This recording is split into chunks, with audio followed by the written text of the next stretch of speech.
If you haven't been to a Hartford Yard Goats game yet, well, you need to go. The tickets are affordable, and the games are a whole lot of fun. Tim Restall, the president of the Yard Goats, stopped in to talk about the team's success and what's new for 2024.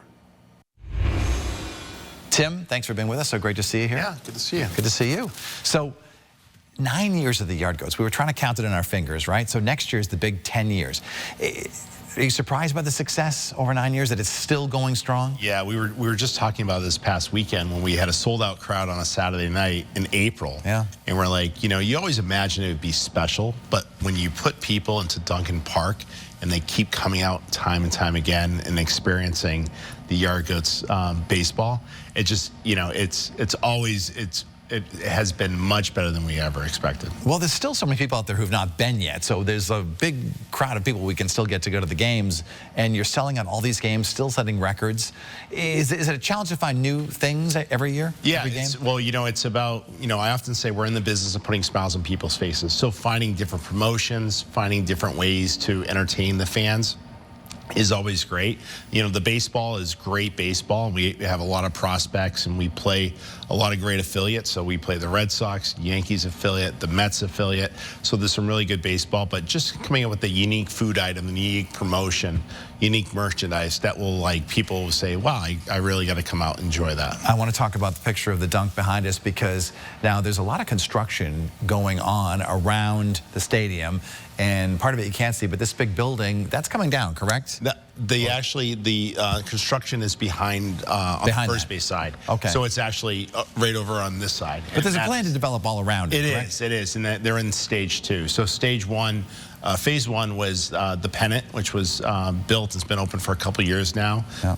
And then the second one is they're started on Main Street, which is they're working on that as we speak. What kind of research do you have on your customers who come, the fans who come? Are they coming in, just many are walking, I imagine, now? Yeah, absolutely. I mean, we draw anywhere from a 30 to 40 minute commute to downtown Hartford, and really fans come from everywhere. You know, we get a lot of people that come throughout the country that are coming up to the Northeast, so they might be doing a ballpark tour, hit Fenway Park, they hit Duncan Park in Hartford, and we get a lot of people from, you know, Western Mass and from far down as New Haven. Yeah, it is a must-see spot on tourism tours of Connecticut. You do hear people say, I must go see the dunk, because it's been written up as the best minor league ballpark. We've been very fortunate. Our fans love it. And when we get we've won the best ballpark for 4 years in a row. It was a great honor. And we're really just, you know, it's a great ballpark, but really the community and the fans make it special, and that's why it makes it so fun to go to. Yeah, I know.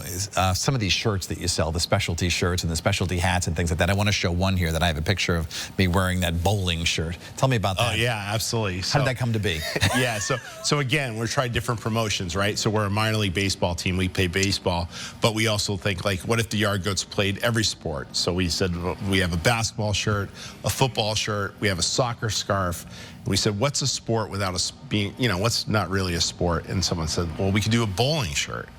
And we just fell in love with the bowling shirt, and that promotion happened in April, and it was a great game. How has baseball changed since the Yard Goats began play? Because I know there's been some talk about speeding the game up and pitch clocks and things like that. More so in the major league level, younger people don't want to sit through a 3.5-hour game. Yeah, we've had, in minor league baseball, we've had the pitch clock for over 10 years. Yeah. And that has really sped up the game.